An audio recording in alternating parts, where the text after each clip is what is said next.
Model বানানোর প্রলোভনে উঠতি বয়সী তরুণীদের ফাঁদে ফেলে যৌন ব্যবসা করা তো একটি চক্র। দীর্ঘদিন এই কাজের মাধ্যমে কোটি কোটি টাকার মালিক হয়ে গেছে চক্রটি। সিআইডি বলছে, সামাজিক যোগাযোগ মাধ্যমে উঠতি বয়সী তরুণীদের টার্গেট করে আকর্ষণীয় বেতনে চাকুরি, ট্যালেন্ট হান্টিং ও মডেলিংয়ের নামে বিজ্ঞাপন দিয়ে ফাঁদে ফেলত চক্রটি। এরপর ব্যক্তিগত ছবি হাতিয়ে নিয়ে ব্ল্যাকমেইল করে অনলাইনে দেহ ব্যবসায় বাধ্য করা হতো। দীর্ঘদিন ধরে অতি কৌশলে শত শত তরুণীকে ফাঁদে ফেলে আধুনিক যৌন দাসী হিসেবে ব্যবহার করার অভিযোগে চক্রের মূল হোতাসহ ৮ জনকে গ্রেপ্তার করেছে পুলিশের অপরাধ তদন্ত বিভাগ। বুধবার দুপুরে রাজধানীর মালিবাগে সিআইডি সদর দপ্তরে এক সংবাদ সম্মেলনে এসব তথ্য জানান সংস্থাটির প্রধান অতিরিক্ত আইজিপি মোহাম্মদ আলী মিয়া। ফ্রিল্যান্সিংয়ের নামে যে অবৈধ ব্যবসা চলছে তারই একটি গ্রুপকে আমরা আইনের আওতায় আনতে সক্ষম হয়েছি। এই গ্রুপটি ফেসবুক খুলে ফেসবুকে তারা বিভিন্ন ধরনের অ্যাড দিচ্ছে, চাকরির, লোভনীয় চাকরি, অনলাইন চাকরি এবং ঘন্টায় ৫,০০০ টাকা, এরকম লোভনীয় অ্যাড দেওয়ায় অনেকেই যারা চাকরি প্রার্থী তারা অনেকেই আবেদন করে। তখন তাদের দিয়ে ক্যাম্প সার্ভিসটা করানো হয়। ক্যাম্প সার্ভিস, তারপরে আরেকটা শব্দ হলো রিয়েল সার্ভিস। এ বিষয়ে তো আপনারা জানেন।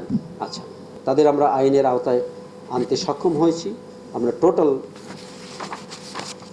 টোটাল কতজনকে? ৮ জন। টোটাল ৮ জনকে আমরা গ্রেপ্তার করেছি এবং এর যারা বাকি আছে আমরা সবাইকে আইনের আওতায় নিয়ে আসবো।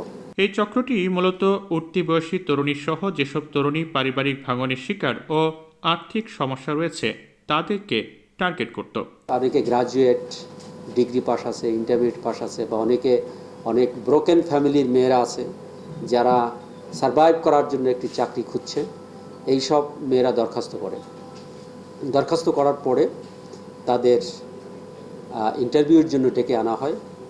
ডেকে এনে তাদের বিভিন্ন রকমের প্রশ্ন এবং বিভিন্ন স্যালারি নিয়ে আলাপ আলোচনা হয়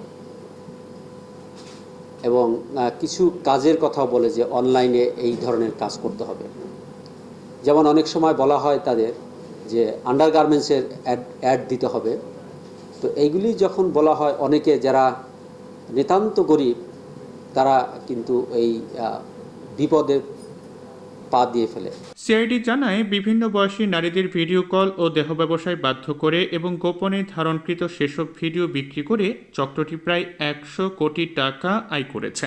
তারা মেডিকেলে পড়াশোনা করে এই সব অনৈতিক জঘন্য কাজ করে গত ৬ মাসে আমরা যে স্টেটমেন্ট আমাদের কাছে এসেছে তাতে তাদের ১০০ কোটি টাকা তারা আয় করেছে। এদিন সংবাদ সম্মেলনে জানানো হয়, চক্রটির কন্টেন্ট আদান প্রদান এবং সাবস্ক্রিপশনের জন্য ছিল টেলিগ্রাম প্রিমিয়াম অ্যাকাউন্ট এবং বিভিন্ন পেইড ক্লাউড সার্ভিস। অল্প বয়সী ভয়ানক চতুর এই ২ মেডিকেল শিক্ষার্থীর জিম্মায় কয়েক হাজার নারীও রয়েছে। আছে টিকটক, ফেসবুক এবং ইনস্টাগ্রাম সেলিব্রিটিরাও।